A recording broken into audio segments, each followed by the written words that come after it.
নমস্কার বন্ধুরা, আমার চ্যানেলে আপনাদের স্বাগত জানাই। আজকে আমি আপনাদের বানিয়ে দেখাবো জন্মাষ্টমীর স্পেশাল চিনির নারকোল নাড়ু। তার জন্য আমি একটা গোটা নারকোলকে ফাটিয়ে নিয়েছিলাম। এবার আমি নারকোলটাকে কুড়ে নেব।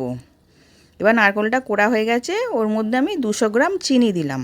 একটা গোটা নারকোলের জন্য 200 গ্রাম চিনিতেই ঠিক আছে। এবার ওই চিনিটা ভালো করে মেখে আমি 5 মিনিট রেখে দেব। এবার ভালো করে হাতে করে মেখে নিচ্ছি।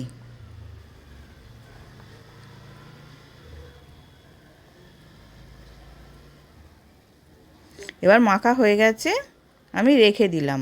এবার 5 মিনিট পর আমি দেখাচ্ছি। গ্যাসের মধ্যে একটা কড়া বসিয়েছিলাম, বসিয়ে নারকোলটা দিয়ে দিলাম।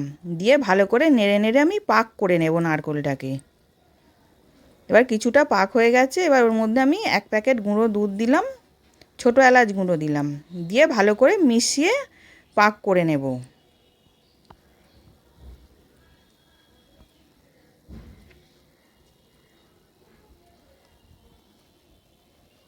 এবার নেড়ে নেড়ে এবার পাক করা হয়ে গেছে, আমি নামিয়ে ঠান্ডা করে নেব। এবার খুব ঠান্ডা করব না, অল্প একটু গরম থাকবে, সেই অবস্থাতেই পাকাতে হবে, নাহলে পাকানো যাবে না। এবার কিছুটা করে নিয়ে হাতে করে গোল গোল করে পাকিয়ে নিচ্ছি নাড়ুর আকারে। এবার এরকম করে আমি সবগুলো পাকিয়ে নেব। এবার সবগুলো পাকানো হয়ে গেছে আর রেডিও হয়ে গেছে। আশা করছি ভিডিওটা ভালো লেগেছে। আমি হাজির হব আর এক নতুন রেসিপির সাথে।